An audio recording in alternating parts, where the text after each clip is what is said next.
বরিশাল থেকে আসার সময় অনেক কিছু আনতে পারিনি এবার, কারণ ওই যে যাকে দিয়ে সবজি লাগায় সে অন্য কাজে ব্যস্ত। তো তারপরেও যা নিয়ে আসছি আলহামদুলিল্লাহ অনেক নিয়ে আসছি। এই দেখেন কত লতি নিয়ে আসছি, লতি কিন্তু আরও আনতাম, কিন্তু এত লতি এনে কি হবে, আর পানির ভিতরে ছিল এবার কচু গাছগুলো, ছিঁড়তেও কিন্তু একটু সমস্যা হয়েছে। তো এইখানে লতিগুলো দেখে দেখে কার কার লোভ লাগতেছে বলবেন। আমার তো খুবই পছন্দ লতি, আমার পরিবারের সবাই খুব পছন্দ করে।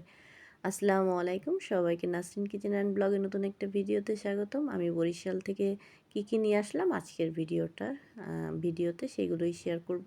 আশা করি ভিডিওটা ভালো লাগবে। দেখেন কচুর লতিগুলো কত বড়, একেবারে অনেক লম্বা। এই দেখেন এই মেয়েটা মানে মাথা উপর দিয়ে যাচ্ছে, এত লম্বা লতিটা। তো লতিটা কতটা লম্বা এটা বোঝানোর জন্য আমি এভাবে ধরেছিলাম।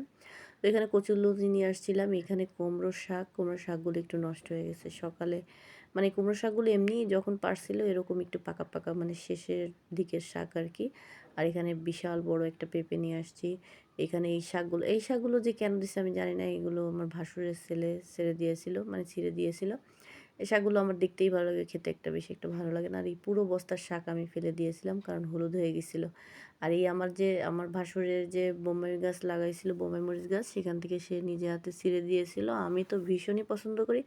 আচ্ছা, শহরের বোম্বাই মরিচ গাছের মানে আমরা বাজার থেকে যে বোম্বাই মরিচটা কিনি, এটার ঘ্রাণটা মানে গ্রামেরটার সাথে অনেক ডিফারেন্স। গ্রামেরটার এত সুন্দর ঘ্রাণ। আর এই দেখেন এখানে দুধমান কচু নিয়ে আসছি, তারপর কলা নিয়ে আসছি, আর এই তো এগুলোই নিয়ে আসছি। আর এখানে এইগুলো দেখে আবার কেউ কিছু ভাববেন না, এখানে হচ্ছে আমার মানে আম, আমার মেয়ে জামাইয়ের একটা মোটর সাইকেল আর একটা তার ভাই, দুই ভাইয়ের দুইটা গাড়ি। তো ওই পাশেই আমি রেখে দিছিলাম, কারণ রাত্রে নিয়ে আসছি।